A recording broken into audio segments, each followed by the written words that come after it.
Bienvenido a Relatos Más e Historias Interesantes, conociendo las verdaderas historias de los hechos que han perpetrado los seres humanos durante nuestra existencia en este pequeño planeta. Romanos 3. 23 al 24.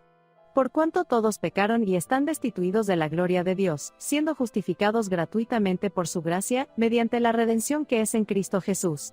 Gary Malone, el asesino que mató a su mujer, fingió su desaparición en televisión y huyó a Fuengirola. La Policía Nacional lo capturó bajo una identidad falsa y fue extraditado a Reino Unido por el crimen de su segunda esposa Sharon Malone. Los niños preguntan por mamá. Por favor, contacta a la policía o a tu padre y tranquilízanos. Nada de lo que ha pasado importa, todo lo que necesitamos saber es que estás a salvo. Yo estoy bien. Aquel llamamiento, entre lágrimas y junto al padre de la víctima, fue el colmo del cinismo. Gary Malone se mostró ante los medios de comunicación como un marido preocupado y compungido después de la desaparición de Sharon, su segunda esposa. Sin embargo, aquel semblante escondía un asesino en potencia, que no dudó en huir junto a sus hijos, vivir bajo una identidad falsa en la Costa del Sol y engañar a sus vecinos durante años. Cuando la Policía Nacional lo detuvo y fue extraditado, nadie sospechaba del pasado criminal de aquel inglés tan educado. Alumna y profesor. Sharon Clinch era una niña inteligente y brillante, la primera de su promoción en la Queen Elizabeth Girls' School, de Barnet, Gran Londres, y con grandes dotes para el karate. De hecho, fue en las clases de artes marciales donde conoció a su futuro marido, Gary Malone, un hombre casado, de 28 años, con un magnetismo brutal. El instructor era cinturón negro y ayudó a Sharon a conseguir algunos de los campeonatos más conocidos de la región. Sin embargo, la relación entre alumna y profesor se fue estrechando hasta que, en 1988, cuando Sharon cumplió los 17, iniciaron una relación sentimental y Gary abandonó a su primera mujer. La noticia supuso un jarro de agua fría para la familia de Sharon, especialmente para su padre Harry, que jamás vio con buenos ojos la relación entre aquel adulto y su hija. De hecho, cuando la joven anunció la boda, nadie de su entorno confiaba en que el matrimonio durase mucho tiempo. Corría el año 1993.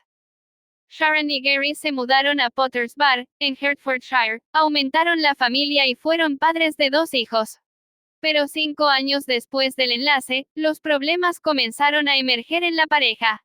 Mientras ella se dedicaba a trabajar a tiempo completo y a sostener la economía familiar, él se quedaba en casa sin aportar ingreso alguno.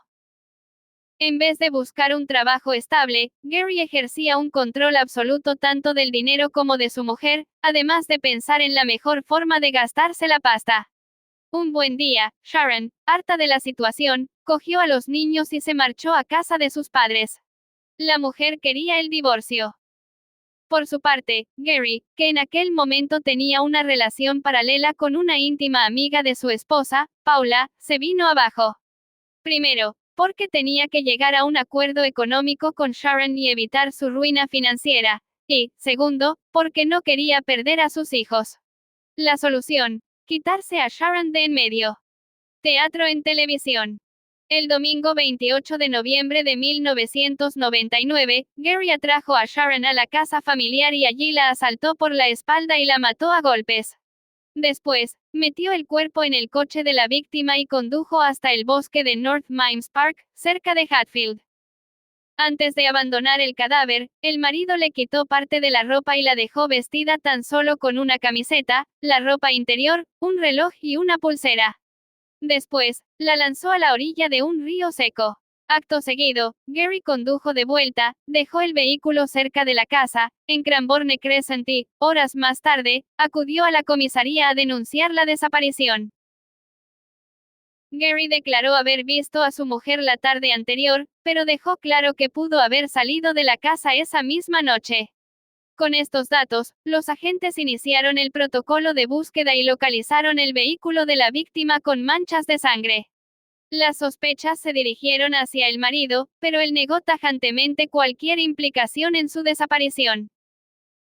Llegado el momento, Gary se puso delante de los medios de comunicación e hizo un llamamiento público pidiendo a su mujer que regresara a casa, que diese señales de vida.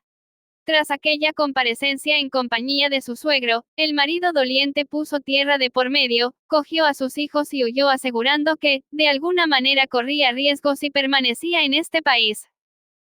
Según explicó a Harry Clinch en una carta, su hija debía dinero a hombres desagradables por una deuda impagada y necesitaba arreglar cosas.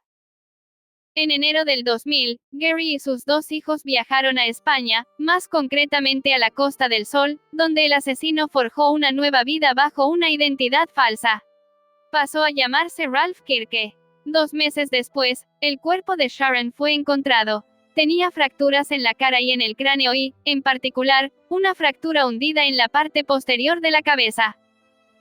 A partir de entonces, Gary se convirtió en el principal sospechoso de un caso de asesinato, y más aún, cuando no viajó para el funeral de su difunta esposa. Además, Scotland Yard fue acumulando distintas pruebas. La clave fue el posicionamiento de su móvil, que lo situaba en el lugar y la hora en que se arrojó el cadáver. Asimismo, los investigadores también descubrieron otro dato revelador. Gary tuvo 2 cómplices, su hijo mayor Gareth y su amante Paula.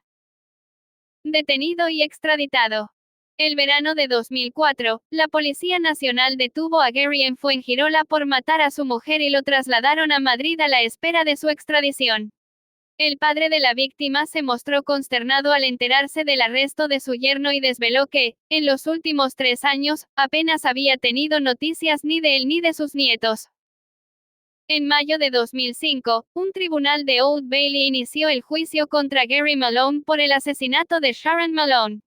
Durante la vista, salieron a la luz las deudas del marido, su relación extramatrimonial y cómo su hijo mayor y su amante lo ayudaron a tapar sus huellas para ocultar el crimen.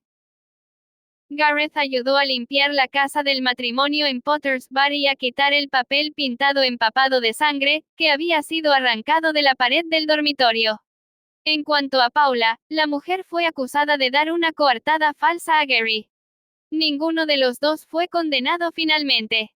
El juez Stephen Kramer declaró culpable de asesinato al acusado y lo condenó a cadena perpetua teniendo que cumplir un mínimo de 17 años de prisión. Durante la lectura del veredicto, el magistrado se dirigió al asesino con las siguientes palabras: "Usted es un hombre manipulador, calculador y mentiroso. No ha mostrado ningún remordimiento por lo que ha hecho. Solo usted sabrá realmente lo que pasó la noche del 28 de noviembre, pero ha decidido no decir nada".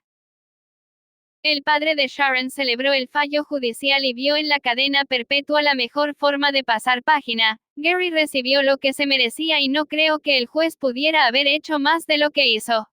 Creo que ha resumido muy bien lo que era Gary. Es un alivio que haya terminado y que ya no esté aquí. Ha perdido su libertad y su vida.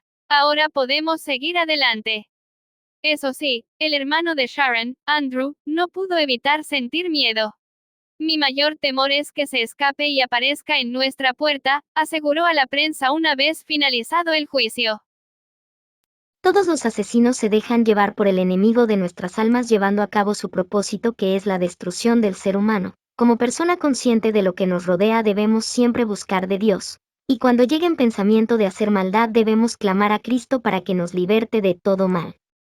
Sea sabio y prudente, busque de Dios. Él es el único que tiene la respuesta a todas las inquietudes humanas.